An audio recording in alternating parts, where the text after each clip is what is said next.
Forex factory को देखते हैं। फॉरेक्स फैक्ट्री में अगर देखा जाए तो लास्ट वीक का भी थोड़ा सा मैं आपके साथ शेयर करना चाहूँगा। लास्ट वीक में जो हमारे पास डाटा है, जो हमारे पास एक इम्पॉर्टेंट डाटा था नॉन फार्म एम्प्लॉयमेंट चेंज का, average early earning, unemployment rate, तो तीनों के तीनों जो डाटाज हैं वो आप देख सकते हो जो है ना वो पॉजिटिव आए हैं, यानी कि गोल्ड के लिए ये वीक डाटाज हैं। और ये डॉलर के हक में बहुत ज़्यादा डाटा है। डॉलर इस हिसाब से अप जाना चाहिए और गोल्ड को सेल होना चाहिए था। और गोल्ड ने यहाँ पे एक इस तरह की रिट्रेसमेंट दी है कि सेलिंग एंड बाइंग दोनों साइडों पे कंफ्यूज किया मार्केट को बेसिकली। और रिटेलर्स जितने भी हैं काफ़ी ज़्यादा प्रॉब्लम में आए होंगे इस वजह से। तो यहाँ पे क्या है कि इस तरह की जो मार्केट है ना वो करती है आपके साथ अक्सर बिहेव, या मार्केट में देखते हो कि मार्केट में डाटा कुछ और आता है, मार्केट की जो मूवमेंट है वो किसी तरह से और मूव करती है। तो यहाँ पे जो इस हिसाब से डाटा था 216 के था, एक्सपेक्टेड जो फोरकास्ट किया गया था वो 168 के था। अगर आप ये देखो तो बहुत ज़्यादा पॉजिटिव डाटा था डॉलर के लिए। लेकिन उसके अगेंस्ट जो है ना वो मार्केट ने टोटल बिहेव किया है। आगे जो है ना वो पीएमआई के सर्विसेज का डाटा, पीएमआई सर्विसेज का डाटा था जो कि नेगेटिव था। और इस हिसाब से गोल्ड जो है ना वो उसको पॉजिटिव जाना चाहिए था। लेकिन मार्केट ने इसके ऊपर भी उल्टा रिएक्शन दिया और इसके ऊपर भी रिएक्शन उल्टा दिया। इस हिसाब से मार्केट गोल्ड को ऊपर जाना चाहिए था। जब ये डाटा आया तो गोल्ड नीचे आया, जब ये आया तो गोल्ड ऊपर गया। अब इस चीज़ों से हमें क्या पता चलता है और हम नेक्स्ट इसमें किस तरह से देखना है। अब आने वाला जो वीक है इसमें जो अगर आप बुध तक देखो तो कुछ भी इंपॉर्टेंट डाटा नहीं है, सारे लो इम्पैक्ट डाटाज हैं जो कि मार्केट को ज़्यादा अफेक्ट नहीं कर सकते। टेक्निकली मार्केट ही मूव करेगी और जो एक रेंज बना दी गई है अप एंड डाउन की, उसके अंदर ही ज़्यादा चांसेस हैं कि वेडनेसडे तक मार्केट मूव करे। और फंडामेंटली को देखते हुए मैं यहाँ पे आपके साथ यही बोलूँगा कि हमें यहाँ पे हाई पे सेल एंड बाय पे लो पे बाय करना है। मतलब इस तरह की मूवमेंट आ सकती है जहाँ पे मार्केट है जो उसने हाई एंड लो लगाया उसके अंदर मार्केट मूव कर सकती है फंडामेंटली को देखते हुए। क्यों? उसकी रीज़न ये है कि थर्सडे को और ख़ास तौर पे फ्राइडे को ये सॉरी ये बहुत इंपॉर्टेंट डाटा और ये मार्केट की डायरेक्शन को वाज़ह करेगा। थर्सडे एंड फ्राइडे ये मार्केट की ओवरऑल डायरेक्शन को वाज़ह करेगा कि मार्केट ने आने वाले जो एफओएमसी जो कि 31 जनवरी को आएगा उस टाइम तक मार्केट की एक डायरेक्शन क्या होगी या क्या हो सकती है। ये डाटा बहुत ज़्यादा अब मार्केट को डिसाइड करेगा और ये काफ़ी ज़्यादा इफेक्टिव होगा। इसलिए हमें थर्सडे एंड फ्राइडे को बहुत ज़्यादा वोलेटिलिटी मार्केट में देखने को मिल सकती है और ये एक डिसाइड करने वाली सिचुएशन हो सकती है। ठीक है, इसमें सीपीआई आ रहा है, कोर सीपीआई का बहुत इंपॉर्टेंट डाटा होता है और ईयरली भी है, मंथली भी है। कोर सीपीआई का मंथली है, फिर आगे core PPI and PPI monthly, दोनों 5:30 बजे दुबई टाइम के हिसाब से आ रहे हैं। बाकी आप अपने कंट्री के हिसाब से इसको देख सकते हो। तो इसको हमने देख के थोड़ा सा चलना है। अब आगे चलते हैं हम टेक्निकली मार्केट में अगर देखा जाए तो क्या किस तरह की सिचुएशन है। सबसे पहले अगर वीकली चार्ट को देखो तो वीकली एक बेरिश कैंडल बंद हुई है और इतनी अच्छी तो कैंडल नहीं है। मतलब बेरिश आप कह सकते हो कि कोई ज़्यादा ऐसा नहीं है कि ट्रेंड ही पूरा बेरिश हो गया, लेकिन बेरिश कैंडल क्लोज हुई है तो चांसेस हैं कि मार्केट दोबारा से जो है ना वो एक बेरिश मूव कर सकती है अगर वीकली के हिसाब से देखा जाए। जब तक 2070 से नीचे है मार्केट और ये इस तरह की आ सकती है। लेकिन अभी हम और चीज़ें बहुत सारी देखने वाले हैं डेली में, मंथ और आगे H4 H1 में देखेंगे पॉसिबल जितनी भी मूवमेंट हो सकती है। देखें H1 में डेली में मार्केट ने क्या किया। लास्ट वाला जो हमारा एक जोन या एरिया था, ये लास्ट मैंने आपको शेयर किया था कि मार्केट ने इस अपने चैनल को ब्रेक किया है, इस एरिया को टेस्ट किया है और इस एरिया को टेस्ट करने के बाद मार्केट इसको नीचे से ही टेस्ट कर रही है और उसके बाद इसने एक मूव की थी डाउन साइड पे। एंड देन ये अब दोनों जो कैंडल्स है ना ये डोजी कैंडल्स बना दी हैं और ये इस कैंडल्स को देख के, इन दोनों कैंडल्स को देख के मार्केट जो है ना वो थोड़ा सा कंफ्यूज्ड एक बिहेवियर दिखा रही है।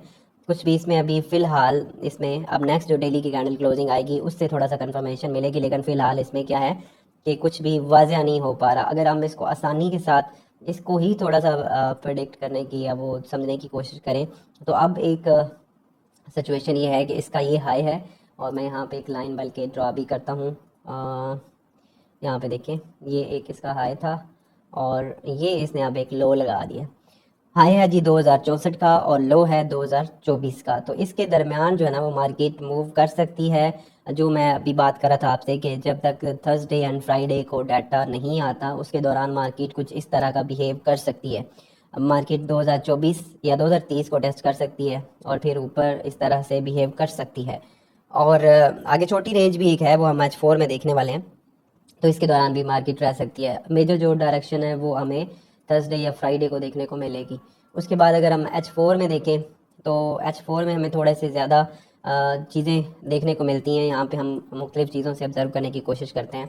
अच्छा, यहाँ पे क्या किया, अगर तो मार्केट को हम एक बुलिश स्ट्रक्चर में इसको देखें तो यहाँ पे ये लो था, ये इसने हाई लगाए हैं और अपने हाई जो है ना वो इसको हाई करती रही है। लास्ट हाई अगर आप देखो, उसके बाद इसने लोअर लो लगाना शुरू किए, हाई भी लो करना शुरू किए। ये L2 आप इसको H2 कह सकते हो।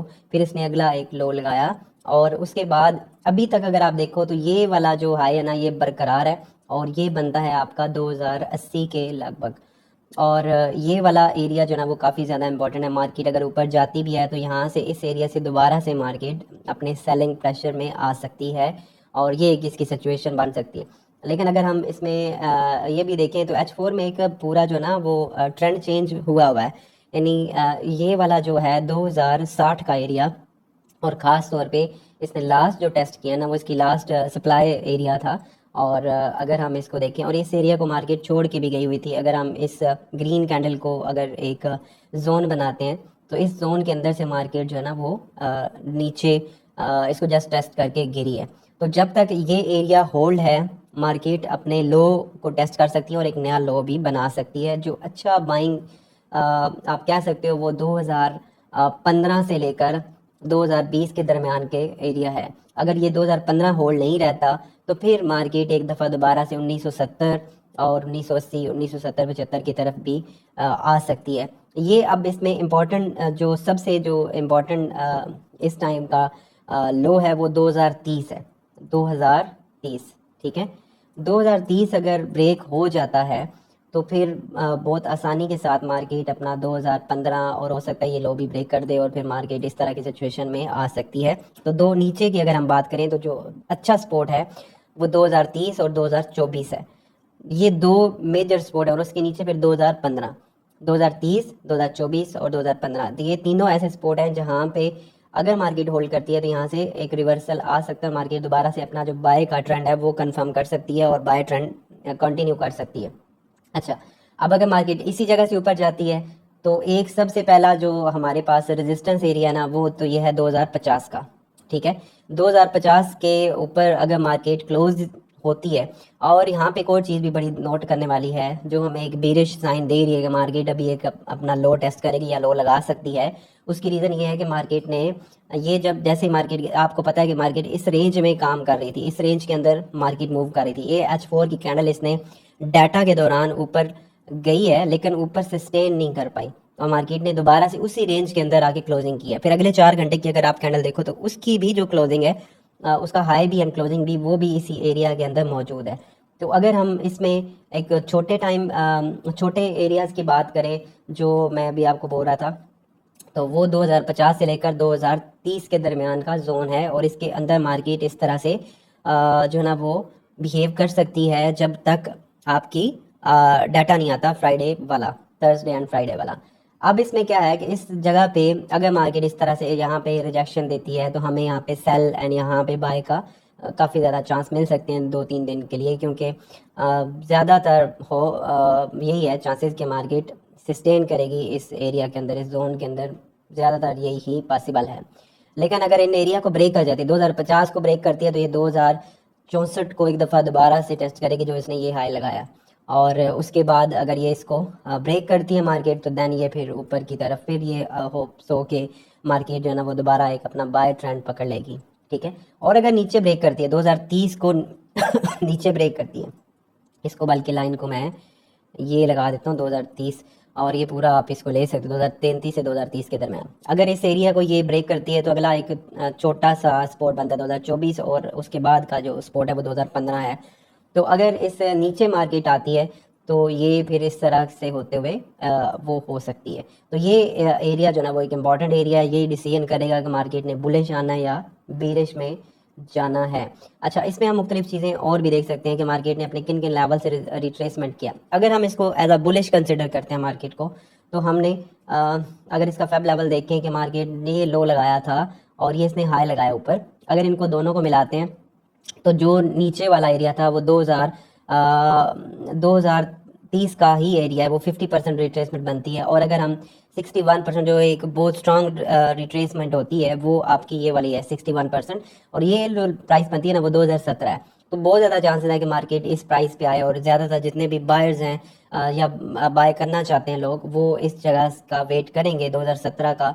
और इस जगह पे आई थिंक सो अगर मार्केट होल्ड करती है तो एक स्ट्रांग बुलिश देखने को दोबारा से मिल सकता है, और वो अपना हाई भी ब्रेक कर सकते हो, नया हाई लगाने की तरफ मार्केट जा सकती है। अच्छा, अब अगर हम इसको देखें कि उल्टी साइड पे कि मार्केट एक, क्योंकि H4 में एक बेरिश ट्रेंड अभी से चल रहा है इस हाई के बाद से, ये जो अभी लास्ट इसने हाई लगाया था ना, तो उसके बाद से अभी मार्केट अपना अपना जो लो है, जो हाई है, वो उसको लो कर रही है। अभी कोई भी नया हाई इसने नहीं बनाया, यानी कि उसने कोई ब्रेकअप स्ट्रक्चर वगैरह नहीं किया है। तो अभी फिलहाल H4 के हिसाब से मार्केट सेलिंग ट्रेंड में है।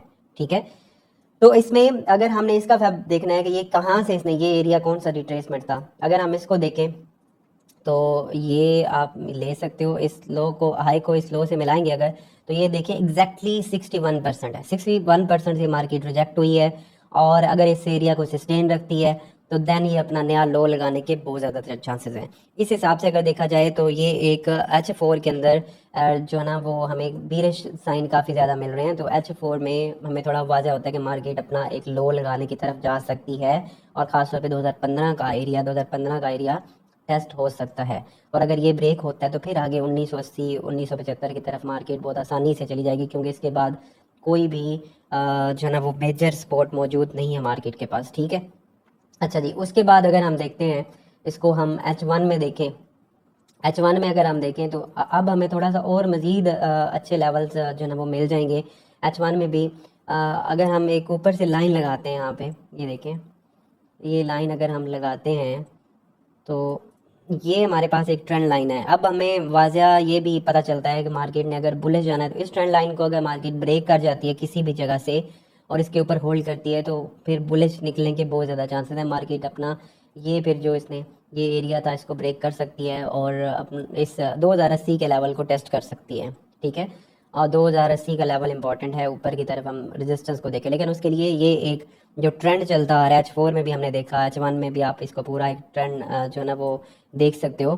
तो ये अगर ब्रेक होता है, और जो इसने ब्रेक नहीं किया अभी भी, इसको एग्जैक्टली इसने टेस्ट किया और उसके बाद आके इसने क्लोजिंग जो है ना वो नीचे दी है दोबारा उसी रेंज से जहाँ से मार्केट न्यूज़ के दौरान चली थी, उसी रेंज के अंदर आके मार्केट रुक गई। तो ये वाला एरिया बहुत इंपॉर्टेंट है, ये वाली ट्रेंड लाइन इंपॉर्टेंट है। और अगर हम अभी का देखें तो ये इसके नीचे एक छोटी सी स्पोर्ट आ रही है 2038 की, और अगर ये ब्रेक होती है तो फिर 2030 आसानी के साथ मार्केट में देखने को मिल सकता है। ठीक है, और अगर 2030 ब्रेक होता है तो वही वाली बात है कि फिर मार्केट मजीद बेरिश स्ट्रक्चर में जाएगी। फिलहाल जो है ना हमारे पास ये एक सिनेरियो है, इस ट्रेंड लाइन को भी आपने देखना है और नीचे 2030 के दरमियान देखना है। इसके दौरान आप बाइंग एंड सेलिंग कर सकते हैं। ठीक है, और अगर इस लेवल को ब्रेक करती है तो ऊपर से बाय है, और इसको ब्रेक करती है तो यहाँ से सेल है। इसके दरमियान जो है ना वो बाइंग एंड सेलिंग दोनों हैं। हाई से आप यहाँ से सेल कर सकते हो, नीचे से आप बाय कर लोगे, रिजेक्शन के ऊपर फाइंड आउट करेंगे। लेकिन अगर इस ट्रेंड लाइन को ब्रेक कर दे तो देन इसके ऊपर बाइंग है। फिर ये 2080 या 2088 भी टेस्ट हो सकता है, ये वाला एरिया टेस्ट हो सकता है। लेकिन अगर इसी ट्रेंड लाइन को ये मार्केट होल्ड करती है तो देन हम सेलिंग की तरफ भी ज़्यादा देख सकते हैं। अगर इस हिसाब से देखें तो एक और स्ट्रक्चर भी है जो हमारा बेरिश स्ट्रक्चर ही होता है। नीचे से इसने ये एक स्पॉट बना रखी है फिलहाल 2038 की, और ऊपर जो है ना मार्केट इस तरह से बिहेव कर रही है। अगर यहाँ पे इस एरिया को ब्रेक करती, खास तौर पे ये इंपॉर्टेंट 2038 का जो स्पॉट है ना ये ज़्यादा इंपॉर्टेंट है। वैसे अगर ये ब्रेक होता है तो फिर 2030 लास्ट एक बायर की होप है इसमें है। अगर ये 2030 होल्ड होता है तो यहाँ से ही मार्केट बाइंग दोबारा स्टार्ट करेगी, लेकिन अगर होल्ड नहीं होता तो ये फिर मज़ीद बेरिश की तरफ आ सकती है। होप्स हो कि मैं आपको समझाने में कामयाब हुआ हूँ, और उम्मीद करता हूँ कि आप इसको अच्छे से ट्रेड कर पाओगे।